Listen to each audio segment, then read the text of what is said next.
الحمد لله رب العالمين، والصلاة والسلام على أشرف الأنبياء والمرسلين سيدنا ونبينا ومولانا محمد وعلى آله الطيبين الطاهرين وأصحابه الأكرمين أجمعين وعلى من أحبهم وتبعهم بإحسان أجمعين إلى يوم الدين. أما بعد فأعوذ بالله من الشيطان الرجيم. بسم الله الرحمن الرحيم. وعن أبي هريرة رضي الله عنه قال: كان أهل الكتاب يقرؤون التوراة بالعبرانية ويفسرونها بالعربية لأهل الإسلام، فقال رسول الله صلى الله عليه وسلم: لا تصدقوا أهل الكتاب ولا تكذبوهم وقولوا آمنا بالله وما أنزل إلينا. الآية رواه البخاري. صدق رسول الله صلی اللہ علیہ وسلم. مکرم حاضرین، معزز سامعین، آج جس حدیث شریف کا درس ہوگا یہ حدیث پاک صحیح بخاری شریف میں ہے. اس کو روایت کرنے والے راوی صحابی رسول حضرت سیدنا ابو ہریرہ رضی اللہ تعالی عنہ ہیں. چونکہ آپ جانتے ہیں کہ یہ باب الاعتصام بالکتاب والسنہ ہے، یعنی قرآن و حدیث کو مضبوطی سے تھام لینے کا بیان اور اس پر مضبوطی سے تھام کر عمل کرنا. اس سے متعلق روایات اس باب میں آئی ہے. چنانچہ اس حدیث شریف کا تعلق بھی عین اسی مضمون سے ہے. ہوتا یہ تھا کہ مدینہ منورہ میں جو وہاں کا کلچر تھا، وہاں کی جو آبادی تھی وہ مکس تھی. مدینہ میں مسلمان تھے، مدینہ میں یہودی بھی تھے اور مدینہ میں عیسائی بھی تھے. جب تک مسلمان مکہ مکرمہ میں تھے وہاں پر صرف ان کو ایک قوم سے سامنا تھا، وہ تھے کفار قریش. مکے کے کفار تھے، وہ مشرکین. کفار و مشرکین کے ساتھ رہتے تھے مکے میں. لیکن مدینہ منورہ آنے کے بعد یہاں پر حالات کچھ اور تھے. یہاں کفار و مشرکین کا بھی سامنا تھا، یہود بھی تھے، عیسائی تھے. عیسائی اور یہود یہاں پر پہلے سے آباد تھے، ان کا آنا جانا تھا. تو اب یہاں ایک نیا سابقہ تھا. وہاں پر ڈائریکٹ کفار و مشرکین تھے مکہ مکرمہ میں. اب یہاں پر یہودی اور عیسائی یہ لوگ بھی تھے. اب اہل کتاب یہودی مسلمانوں سے ملاقات بھی کرتے تھے. صحابہ سے ان کے جو ملاقاتیں تھیں، وہ لوگ ہمیشہ اپنے مشن پر رہتے ہیں. اپنے مذہب کو، اپنے دین کی تعلیمات کو کس طرح پھیلایا جائے اس کے لیے کوششیں کرتے تھے. لہذا وہ لوگ صحابہ سے ملاقات کر کے ان کو تورات کے بارے میں بتاتے تھے اور تورات کا عربی میں ترجمہ کرتے ہیں. تورات عربی میں نازل نہیں ہوئی، وہ عبرانی زبان میں ہوئی. اور اس کو یہ لوگ، ان کے جو علماء تھے، اس کا ٹرانسلیشن عربی میں کر کے اس کی تفسیر اور اس کا ترجمہ صحابہ کو سناتے تھے. لیکن جب وہ لوگ یہ باتیں سنانے لگے، ان صحابہ رسول اللہ صلی اللہ علیہ وسلم کے پاس آئے اور آ کر عرض کیے کہ حضور، اس طرح سے یہ اہل کتاب ہم کو تورات کا ٹرانسلیشن کر کے سنا رہے ہیں کہ ہم اس کو سن سکتے یا نہیں سن سکتے. نبی کریم صلی اللہ علیہ وسلم نے بڑا پیارا جواب دیا، کیونکہ یہ ایک ایسا مرحلہ تھا. اگر یہ کہا جائے کہ نہیں سن سکتے تو پھر وہ لوگ ایک نیا بوال مچا دیں گے. کیوں نہیں سن سکتے؟ کیا تورات اللہ کی کتاب نہیں؟ آپ یہ کہتے ہیں کہ اللہ آمنت باللہ و ملائکتہ و کتبہ میں ایمان لایا اللہ پر، اس کے تمام فرشتوں پر، اس کی تمام کتابوں پر، اس کے تمام رسولوں پر۔ جب اللہ کی تمام کتابوں پر آپ کا ایمان ہے تو تورات پر بھی آپ کا ایمان ہے۔ جب ایمان جس کتاب پہ لائے ہو تو اس کتاب کے سننے میں کیا حرج ہے؟ سمجھے ابا؟ اگر حضور علیہ السلام یہ فرماتے کہ ان سے مت سنو تو پھر وہ لوگ کیا یہ ایک ہنگامہ کھڑا کرنے والے تھے کہ دیکھو اللہ کا کلام بھی مانتے ہو، تورات کو اللہ کی کتاب بھی بولتے، جب اللہ کی کتاب ہے، خدا کی کتاب پر جب ایمان ہے تو پھر اس کو سننا بھی چاہیے۔ ہاں تو اب کیا کیا جائے؟ نبی کریم صلی اللہ علیہ وسلم نے بہت ہی پیارا جواب دیا، فرمایا لا تصدقوا اہل الکتاب ولا تکذبوہم، اہل کتاب کی نہ تصدیق کرو نہ تکذیب کرو۔ وہ جو آ کر سنا رہے ہیں سننے کے بعد ان کی بات نہ سچ ہے بولو نہ جھوٹ ہے بولو۔ کیوں؟ اس کی دراصل وجہ یہ تھی کہ انہوں نے کتابوں کے اندر تحریفیں کر دی تھی۔ اللہ کی جس طور پر تورات کو نازل فرمایا، انجیل کو اتارا تھا، وہ اپنی اصلی حالت میں باقی نہیں رہی، اس کے اندر تحریفیں ہو گئی، آیتوں کو بدل کر رکھ دیا، حتیٰ کہ کوئی ایک آیت بھی محفوظ نہیں رہی، ہر آیت میں کچھ نہ کچھ تبدیلیاں، ہر جگہ من مانی تحریفیں انہوں نے کر کے اس کو بدل کر رکھ ڈالا تھا۔ اب اگر آیت کوئی سنا رہا ہے اس میں اللہ نے کیا اتارا تھا اور انہوں نے کیا بدلا، وہ کس کو معلوم؟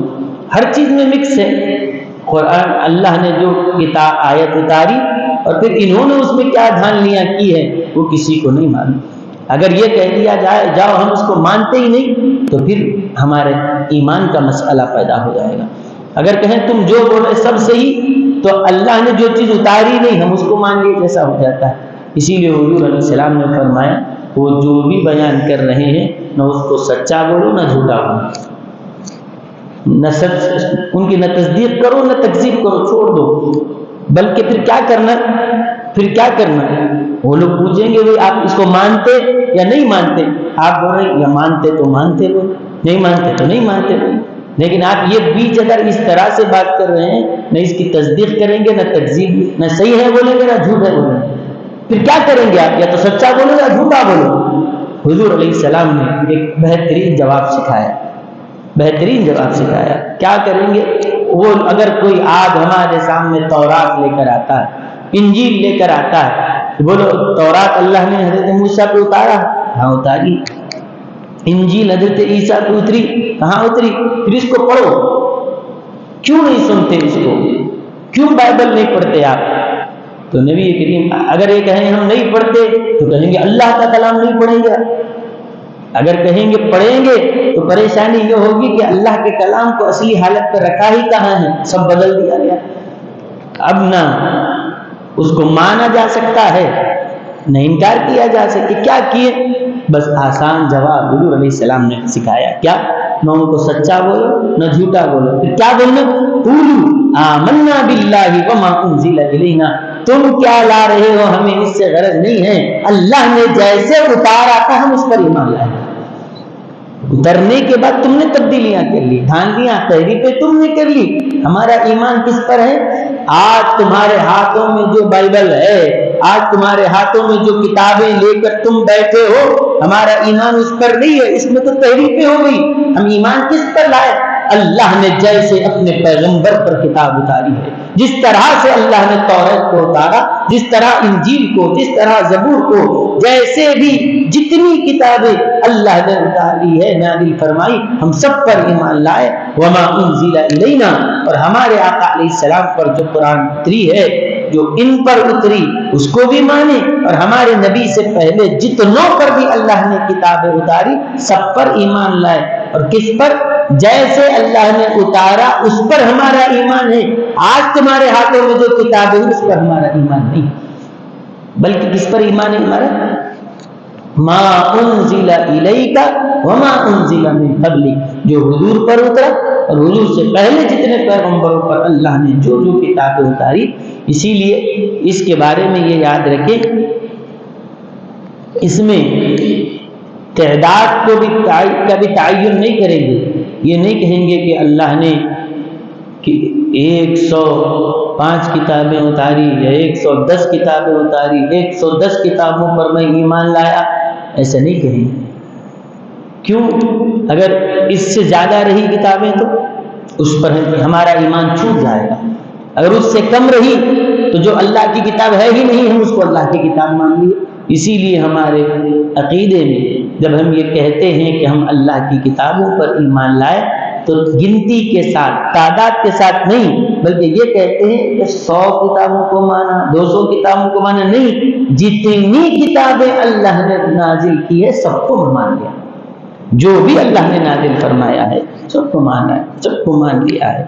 تو اب یہ اہل کتاب اپنے پاس جو ان کے پاس تورات تھی اس کے اندر انہوں نے کیا کر دیا تھا؟ تبدیلیاں کر دیا تھا۔ بعض آیتوں کو تو نکال ہی دیے، بعض آیتوں کو چھپا دیے، بعض آیتوں میں تبدیلیاں کری۔ تحریفیں الگ الگ طرح کی ہوتی ہیں۔ ایک تحریف تو بالکل کہ ہے کو نہیں، نہیں کو ہے کر دینا، حلال کو حرام، حرام کو حلال کر دیے۔ اور دوسری تحریف اس طرح سے کہ جتنی آیتوں میں حضور صلی اللہ علیہ وسلم کی تعریف بیان کی گئی تھی وہ سب آیتیں چھپا دیتے تھی موجود، لیکن کسی کے سامنے پڑھ کے نہیں سناتے تھے، ورنہ حضور کا ذکر اگر یہ کتابوں میں سنا دیں گے تو لوگ ان کو چھوڑ کر وہاں چلے جائیں گے، اسی لیے یہ سب چھپاتے تھے۔ تو اب حضور صلی اللہ علیہ وسلم نے بڑی سلامتی والا طریقہ بتایا، کیا؟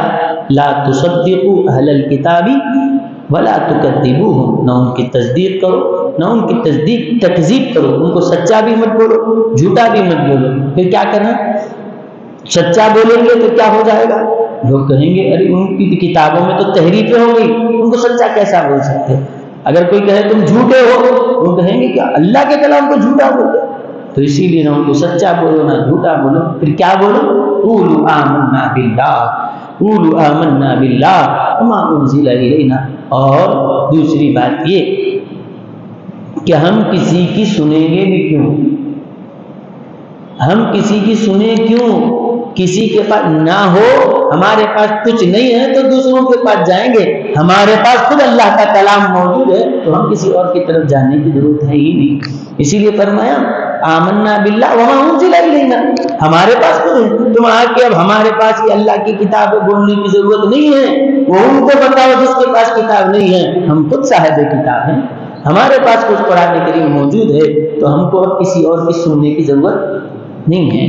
البتہ اس حدیث شریف کی شرح میں محدثین نے لکھا ہے کہ اہل کتاب جو بھی بات آ کے سنائیں گے کہ ان کی ہر بات کو یہ کہیں گے سچا بھی نہیں بولتے تھے، کوئی جھوٹا بھی نہیں بولتے، ہر آیت پر نہیں، یہ عام آیتوں کے بارے میں ہے کہ جس کے بارے میں ہمیں علم نہیں ہے۔ البتہ وہ ایسی باتیں آ کر سنا رہے ہیں کہ دیکھو تورات میں آیا کہ حضرت عیسیٰ علیہ السلام یہ فلاں ہیں، حضرت عزیر یہ خدا کے بیٹے ہیں، عیسیٰ خدا کے بیٹے ہیں، تو انجیل لا کر کے پڑھ کر بتاتا ہے جھوٹی بات ہے کہ یہ خدا کا بندہ ہے، خدا کا بیٹا ہے، یہ خدا کا خدا ہے، ایسی باتیں اگر لا کر کہتا ہے تو ہم جواب میں کیا کہیں گے؟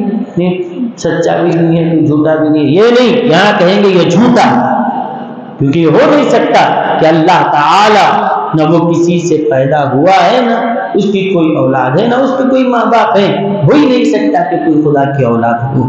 تو ایسی باتیں اگر وہ سنائیں تو لا تصدقوا ولا تکذبوا، نہیں، بس صرف تکذیب ہوگی، غلط ہے، یہ ہرگز نہیں ہو سکتا۔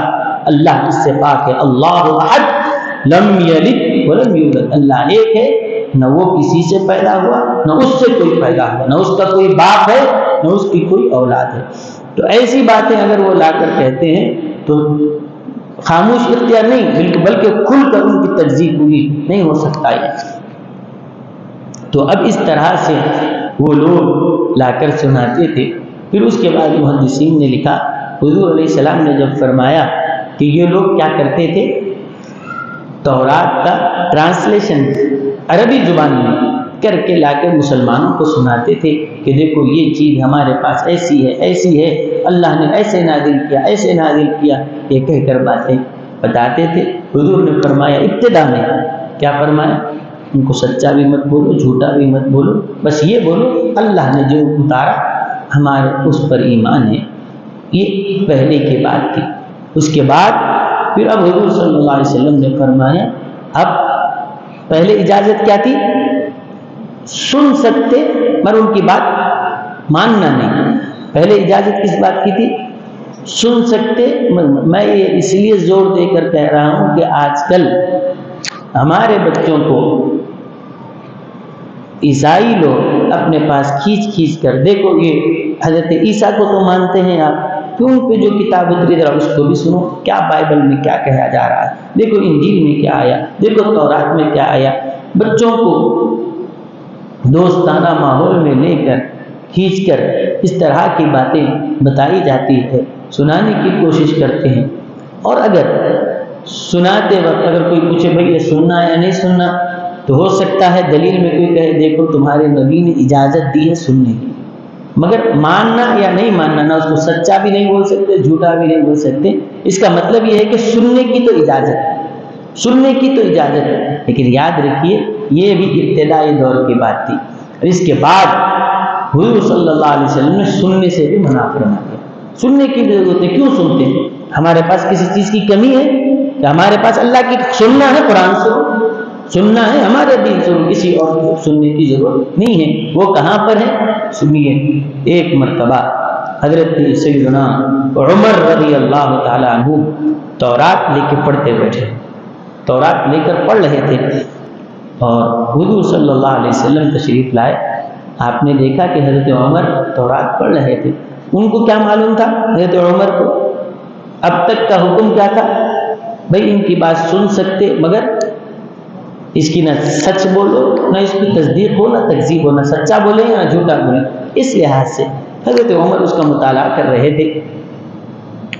حضور صلی اللہ علیہ وسلم تشریف لائے اور آپ اس کو پسند نہیں فرمائے. چہرے کے آثار، چہرے پر جلال کے آثار ظاہر ہو رہے تھے. یہ تو پڑھنے میں مصروف تھے. حضرت سیدنا ابو بکر صدیق رضی اللہ عنہ تشریف لائے. انہوں نے جب دیکھا کہ حضور جلال میں، حضرت عمر رضی اللہ عنہ کو توجہ دی. عمر دیکھتے نہیں کہ حضور کے چہرے پر غضب کے آثار ہیں. حضرت عمر نے ایسے ہی دیکھا حضور کے چہرے پر جلال، غصے کی وجہ سے، جلال کی وجہ سے چہرہ لال ہو چکا تھا، اتنا لال کہ دیکھنے میں ایسا محسوس ہوتا تھا کہ گویا انار کا رس آپ کے چہرے پر ڈال دیا گیا، اتنا لال ہو گیا. اتنے غصے کی حالت میں، ذرا غصہ جلال میں آتے تو حضور کا چہرہ مبارک لال ہو جاتا تھا. تو اب اتنا زیادہ لال ہوا کہ دکھ رہا تھا کہ انار کا رس آپ کے چہرے پر ڈال دیا گیا، پورا چہرہ لال. حضرت ابو بکر رضی اللہ عنہ دیکھا عمر دیکھو حضور جلال میں ہیں، فوراً توجہ دلائی. اور یاد رکھیے آپ کسی کے ساتھ رہتے ہیں تو آپ کی ذمہ داری بنتی ہے کہ آپ کے دوست کو اگر آپ دیکھ رہے ہیں کہ اس سے کوئی غلطی ہو رہی ہے تو آپ کی ذمہ داری ہے کہ اس کو توجہ دلا کر صحیح راستے پہ لا لیں. نہیں ذرا ذرا پھنسنے دو، اس کو غلطی کر رہا ہے ذرا انجان رہ جائے اور غلطی کرنے دو، پھر اس کے بعد ڈانٹ کھائے گا، جب پکڑے جائے گا تب معلوم ہوگا، دو جوتے پڑیں گے تب. ایسے پھنسانے کی فکر میں نہ رہیں. دوست ہے تو دوستی کا تقاضا یہ ہے کہ اپنے دوست کو ہر ناپسندیدہ چیز سے بچانے کی کوشش کریں. حضرت ابو بکر، حضرت عمر دونوں میں دوستانہ تعلق تھا. حضرت ابو بکر رضی اللہ عنہ نے ان کو چھوڑا نہیں کہ حضور جلال میں آئے تو رہنے دو، اور ذرا غصہ تیز ہونے کے بعد ذرا ان کو باتاں کرنے دو. نہیں، یہ دوستی کے خلاف ہے، یہ یاری کے خلاف ہے. حضرت عمر، حضرت ابو بکر نے دیکھا تو فوراً توجہ دلائے. عمر دیکھو حضور کے چہرے جلال میں نہ آ جائے. اور کیونکہ وہ جانتے تھے کہ اگر اللہ کے رسول علیہ السلام ناراض ہو جائیں تو نبی کی ناراضگی صرف نبی کی ناراضگی نہیں، وہ اللہ کی ناراضگی. یہ راضی ہے تو خدا راضی ہے، یہ راضی ہے تو اللہ راضی ہے. اگر یہ ناراض ہو جائے تو اللہ بھی ناراض ہو جائے گا. اسی لیے فرمایا عمر فوراً دیکھو. حضرت عمر نے جب حضور کے چہرے کو دیکھا فوراً کتاب کو بند کر دیا، گھٹنوں کے بل کھڑے ہو گئے اور عرض کرنے لگے رضیت باللہ ربا وبالاسلام دینا وبمحمد صلی اللہ علیہ وسلم رسولا ونبیا. کہنے لگے یا رسول اللہ مجھ سے غلطی ہوگی، میں اس بات سے راضی ہوں کہ اللہ میرا رب ہے، اسلام سچا دین ہے اور آپ آپ اللہ کے سچے رسول ہیں، میں اس بات سے راضی۔ حضور صلی اللہ علیہ وسلم نے ان کو دیکھا، پھر آپ کا جلال اعتدال پر آیا۔ اس کے بعد آپ نے فرمایا عمر ہمیں کسی کتاب کی ضرورت نہیں ہے، ہمارے پاس قرآن موجود ہے۔ اب فرمایا کہ تم میرے سامنے جو تورات پڑھ رہے ہو سنو، لو کان موسیٰ حیا لما وسعہ الا اتباعی، اگر اس وقت حضرت موسیٰ علیہ السلام بھی یہاں موجود ہوتے تو وہ اپنی تورات نہیں پڑھتے تھے، وہ میرا قرآن پڑھتے تھے۔ اگر اس وقت حضرت موسیٰ بھی اگر یہاں موجود ہوتے وہ اپنی شریعت پر نہیں چلتے تھے، وہ میری اتباع کرتے۔ تو یہاں تو اب محدثین نے فرمایا پہلے دور میں حضور صلی اللہ علیہ وسلم نے اجازت دی تھی کہ اگر وہ کوئی آ کر سنا دے تو ان کو سچا بھی مت بولو جھوٹا بھی مت بولو۔ تو مطلب کیا ہوا؟ سن سکتے مگر بات ماننا نہیں، یہاں سمجھ میں آئی۔ لیکن بعد میں جب حضرت عمر رضی اللہ عنہ جیسے مقرب صحابی کو اس قدر جلال کا سامنا کرنا پڑا تو پھر آپ کی ہماری کیا حیثیت ہے؟ تو یہ آج کل بعض لوگ ہوتے ہیں بھائی دیکھ ان کے سب کی کتابیں لے کر پڑھنا شروع کر دیتے ہیں۔ کیوں پڑھ رہے ہیں؟ بھائی دیکھیں گے کیا لکھے، دیکھیں گے یہ کیا لکھے، دیکھیں گے کیا لکھے۔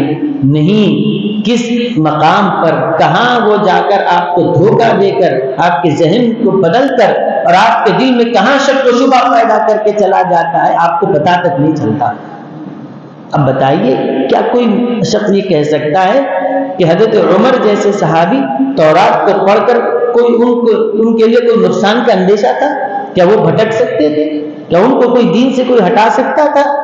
نہیں۔ لیکن پھر بھی حضرت عمر جیسے بااخلاص اور خصوصی صحابی کو بھی حضور علیہ السلام نے منع فرمایا کہ عمر ایسا مت کرو۔ جب ان کو روک دیا ہے تو پھر ہماری کیا حیثیت ہے؟ ہم کس درجے میں رہتے ہیں؟ کہاں کون آ کر کس انداز سے گمراہ کر کے چلا جائے ہمیں پتہ تک نہیں چلتا۔ تو یہ پہلے والی بات تھی کہ کیا کہا گیا تھا کہ اجازت ہے مگر ان کی تصدیق و تکذیب کچھ مت کرو۔ آج بھی عیسائی اپنے مشن پر برابر باقی ہے۔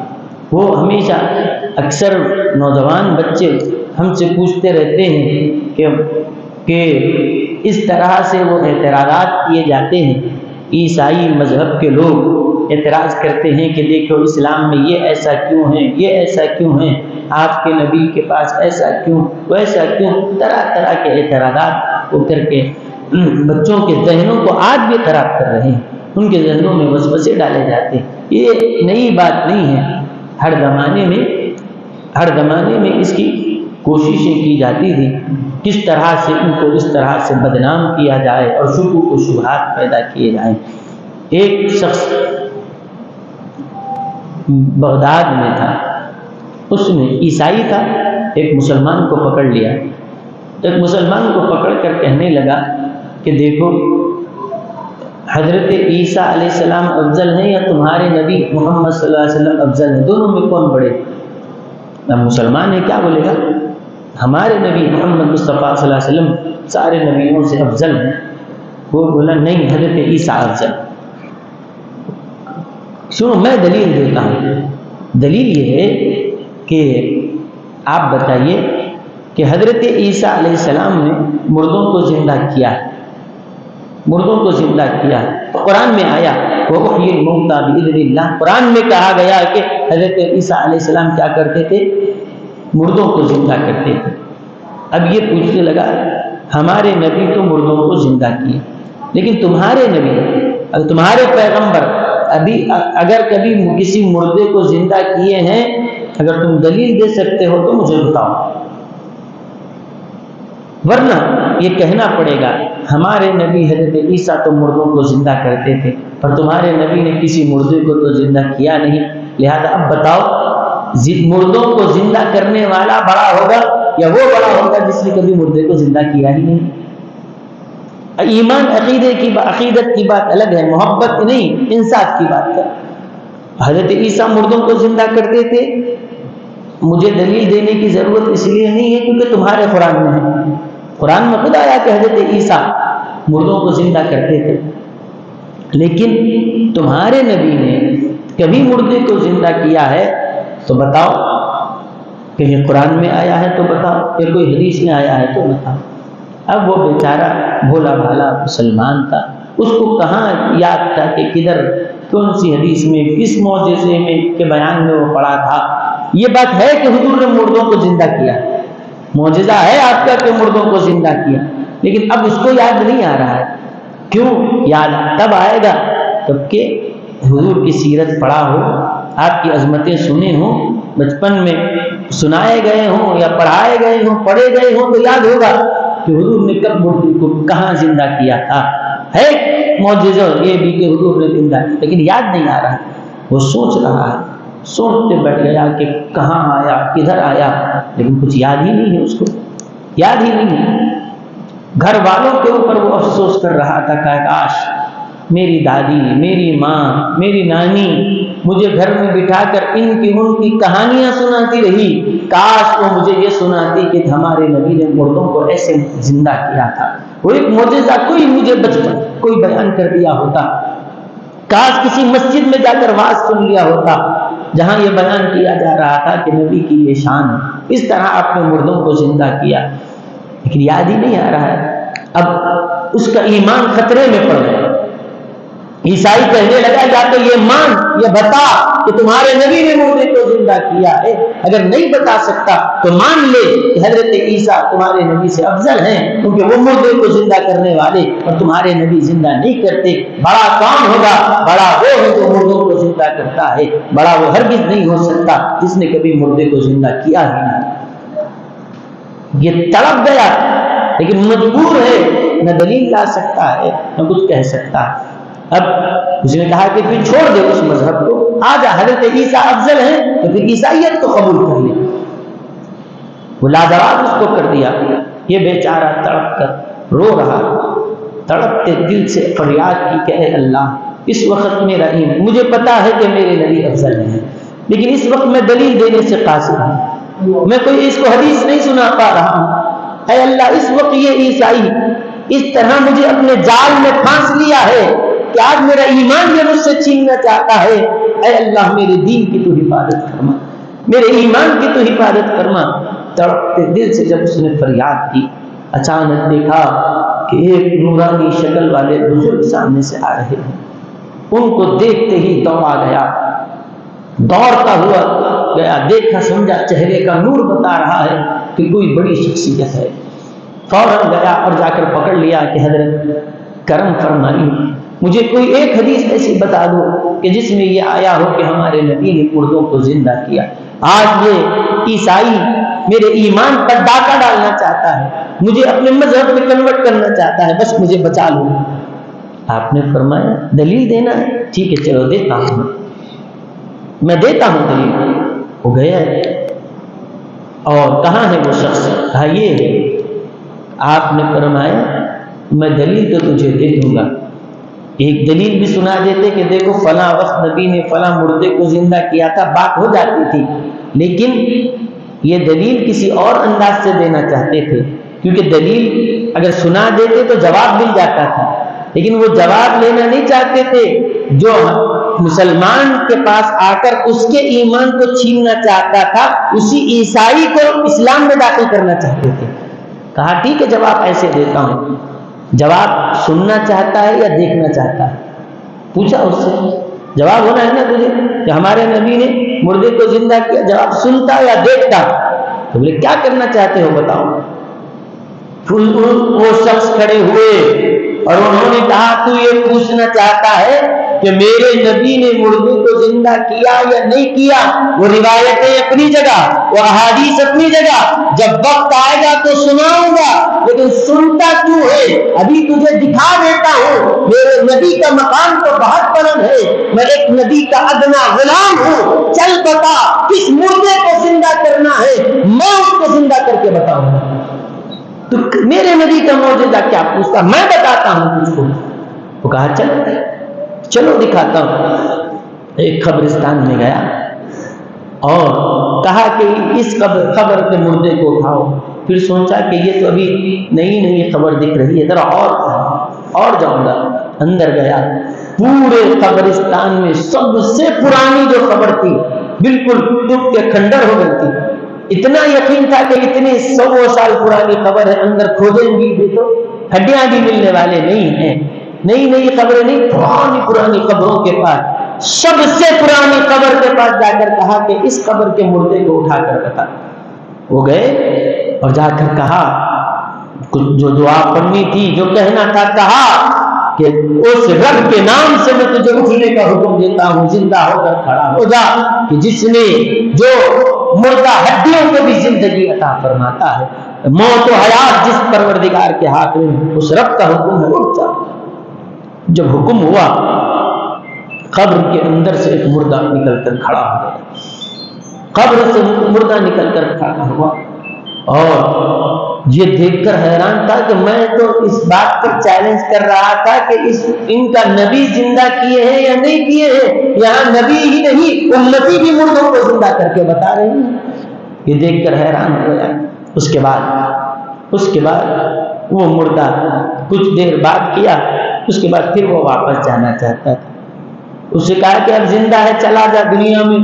کہنے لگے جو وہاں کی دنیا دیکھا ہے اس دنیا کے آگے یہ دنیا کوئی حیثیت نہیں رکھتی، یہاں پلٹ کے جانا نہیں ہے، وہ وہیں پر واپس جانا ہے۔ وہ واپس جاتے جاتے اس بزرگ سے کہنے لگا آپ کا شکریہ۔ وہ کہنے لگے شکریہ کس بات کا؟ اب پھر زندہ رہنا نہیں ہے، مرے تھے اٹھے پھر اب مرنا ہی ہے، تو مرنے پہ شکریہ کس بات کا؟ لیکن وہ جب وہ اٹھا، اٹھتے ہی، اب آپ اٹھتے ہی، وہ مردہ جب اٹھا اٹھتے ہی کیا کیا؟ لا الہ الا اللہ محمد رسول اللہ پڑھا۔ عیسائی دیکھ کے دنگ رہ گیا، میں جس کلمے کو مٹانے کے لیے آیا تھا، مردہ بھی اٹھا تو وہی کلمہ پڑھ رہا ہے۔ میں یہ کلمے کو مٹانے کے لیے آیا تھا اور وہی اٹھا تو وہی کلمہ پڑھ رہا ہے۔ اب وہ مردہ قبر میں جاتے جاتے کہنے لگا کہ مجھے آپ کا شکریہ۔ کہا شکریہ کس بات کا؟ کہا کہ جب مرا تھا کسی اور نبی کا امتی تھا، اب زندہ ہوا محمد رسول اللہ کا کلمہ پڑھ چکا ہوں، اب قیامت میں اٹھوں گا۔ میں مرا تھا تو کوئی اور امت کا فرد تھا، قیامت میں اٹھوں گا تو آخر الزمان خاتم النبیین محمد صلی اللہ علیہ وسلم کی امت میں مجھے اٹھایا جائے گا، کیونکہ اب اٹھ کر کلمہ پڑھا میں، اب حضور کا امتی بن گیا، اسی لیے آپ کا شکریہ۔ وہ کون تھے؟ وہ زندہ کرنے والی بزرگ ہستی، وہ حضرت شیخ عبد القادر جیلانی پیران پیر غوث اعظم دستگیر رضی اللہ عنہ کی ذات گرامی تھی۔ تو یہ کہ اگر اس وقت اللہ تعالیٰ ان کو نہ بھیجتا ہوتا تو ورنہ وہ عیسائی تو کسی طرح سے وہ مسلمان کو تو اپنے جال میں پھنسا چکا تھا، اس کے ایمان کو برباد کرنے کے لیے مبتلا تھا۔ اسی لیے نبی کریم علیہ السلام نے حضرت عمر رضی اللہ عنہ جیسے صحابی کو فرمایا عمر تورات پڑھنے کی ضرورت نہیں ہے، اگر موسیٰ بھی ہوتے تو وہ اپنی کتاب نہیں پڑھتے تھے، وہ میری کتاب پڑھتے تھے، وہ اپنی شریعت پر نہیں چلتے تھے، وہ میری شریعت پر چلتے تھے۔ تو یہ ہم نے جو روایت پڑھی یہ صحیح بخاری کی تھی۔ اللہ تعالیٰ سے ہم دعا کرتے ہیں کہ مولا تعالیٰ ہمیں تمام آزمائشوں اور فتنوں سے ہماری حفاظت فرمائے، ہمیں بچائے رکھے، حضور علیہ الصلوۃ والسلام کی دین پر، آپ کی شریعت پر مرتے دم تک قائم رکھے۔ صلی اللہ تعالی وسلم علی خیر خلقہ سیدنا محمد وعلی آلہ وصحبہ اجمعین والحمد للہ رب العالمین۔